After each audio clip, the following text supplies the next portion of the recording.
Chegamos hoje no livro de Filemon e estamos aí na reta final da leitura da palavra de Deus. E esse vídeo é feito para você, para que te anime, né, a você ler a Bíblia.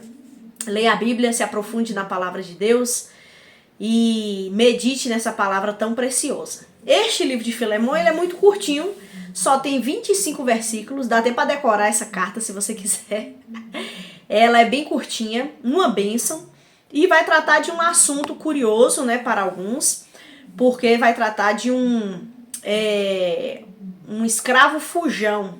É uma carta que Paulo escreve direcionada a um homem chamado Filemon. Paulo está preso e ali foi por volta do ano 60 depois de Cristo. Na prisão, Paulo conhece um homem chamado Onésimo. Esse homem está na prisão, não se sabe o motivo, mas esse homem se abre ali com Paulo. Paulo, então, prega o evangelho para Onésimo. Onésimo entrega a sua vida ao Senhor, crê em Jesus como seu salvador e agora se torna da família de Deus. E Onésimo conta que ele fugiu, né? Ele era... Não se sabe o que ele fez para Filemon, mas o fato é que Onésimo fugiu do seu patrão e agora estava aí vivendo de forma clandestina, né? E Filemon, ele morava na cidade de Colossos, ele também era um dos líderes da igreja. Lá em Colossos, quem fundou aquela igreja foi Epáfras, e Filemon provavelmente era líder. Filemon era um homem bem sucedido, tinha escravos e era cristão. E aí tem muitas pessoas que têm problema com essa carta, tentando achar ali uma justificativa do que estava acontecendo por conta da escravidão, né? A escravidão no mundo antigo, ela era algo comum, diferente, tem vários aspectos diferentes da escravidão que aconteceu no Brasil, por exemplo. Obviamente nós repudiamos a escravidão, mas naquele período a escravidão acontecia diferente do Brasil, porque não eram pessoas sequestradas como aconteceu aqui no Brasil, né?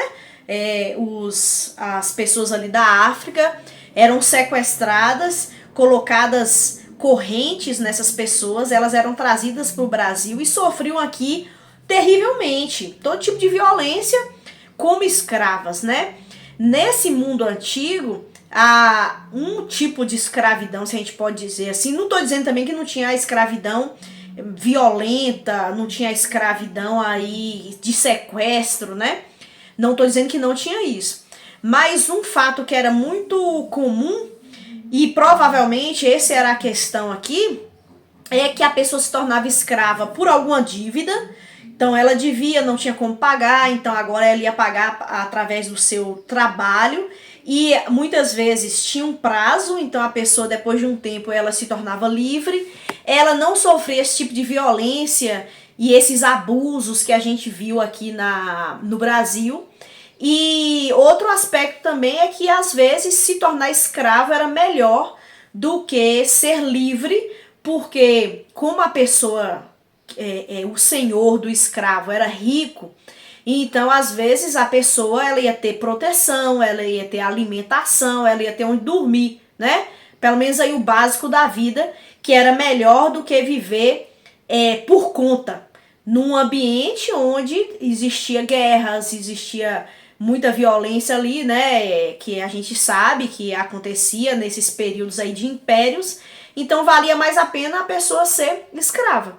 E, né, no contexto aqui, provavelmente era um desses aspectos, né? Filemon tinha seus escravos ali, não nessa violência, mas eles trabalhando para ele dava proteção, dava alimentação. Talvez, né, alguns escravos era por conta de dívidas, talvez era o caso de Onésimo. E o fato é que Onésimo era escravo, mas agora Onésimo e Filemon se tornam irmãos em Cristo. E Paulo, ele escreve essa carta e envia Onésimo para Filemon, e ele diz: olha, Onésimo, aceite Filemon de volta. Filemon, gente, queria voltar. Veja como o ambiente não era de violência, né? Como, por exemplo, no Brasil. Onésimo queria voltar, tanto que ele voltou. Mas ele estava com medo, por quê? Porque como Senhor, Filemon poderia entregá-lo para as autoridades romanas, e você sabe que nessa época tinha pena de morte, tinha várias coisas, e Onésimo estava com medo de sofrer porque ele sabia que ele merecia. A gente não sabe o que aconteceu entre eles, mas o fato é que Onésimo sabia que merecia o castigo e que a lei dava respaldo para Filemon. Mas aí Paulo intervém nessa história, e essa carta é uma carta sobre reconciliação. E ela ilustra muito o relacionamento entre Cristo e nós, porque Cristo, ele é aquele que se coloca entre nós e a ira de Deus. E ele agora, Jesus, é este que vai nos reconciliar com Deus. Então Paulo, dá pra gente fazer aqui um exemplo, se coloca entre eles. E Paulo fala, olha, se ele deve alguma coisa, coloque na minha conta, porque eu quero ir aí. Quando eu for, eu vou pagar, e o receba como você estivesse recebendo a mim. Não parece muito Jesus? Jesus pagou o preço para que nós pudéssemos ser reconciliados com Deus. Jesus sofreu o prejuízo, o terror da ira de Deus, para que a gente pudesse ter a paz com Deus. Jesus se colocou entre nós e a ira de Deus, para que nós então nos tornássemos filhos de Deus. E aí Paulo se coloca nessa posição. E Paulo fala, olha, agora Onésimo é nosso irmão. Então agora vocês devem viver como irmãos em Cristo. É claro que hoje na nossa sociedade a gente não vive a relação de escravidão, graças a Deus, E é crime quando isso acontece. Mas a nossa relação, por exemplo, se você é empresário, se você tem alguém que trabalha para você, ou se você trabalha para alguém, e nessa relação os dois são crentes, a perspectiva é nós somos irmãos em Cristo. Isso não anula o fato de um ser senhor, o outro ser escravo. Um ser empresário, o outro ser o empregado, O colaborador, melhor dizendo. Mas os dois juntos, glorificando a Deus na posição que tem e em respeito um para com os outros. Porque em outras cartas, Paulo escreve a respeito dessa relação do senhor e do escravo, mas ele diz, olha, agora não existe homem, mulher, escravo, livre, todos nós somos um em Cristo. E aí essa mensagem também vai falar sobre essa unidade. A nossa comunhão, ela nasce na cruz. Então você não deve pisar em alguém jamais, porque a pessoa é a imagem e semelhança de Deus.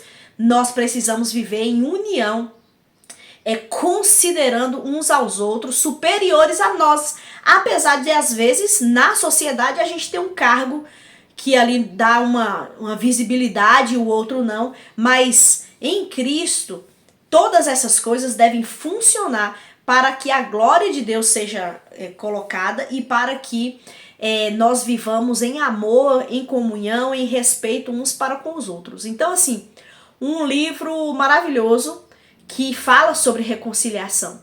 Então, que você medite na reconciliação que o Senhor Jesus promoveu para nós nesse dia e leia a Bíblia, porque vale a pena. E neste ano estamos quase terminando aí a leitura da Bíblia. Obrigada por você me acompanhar até aqui. Deus te abençoe e até a próxima.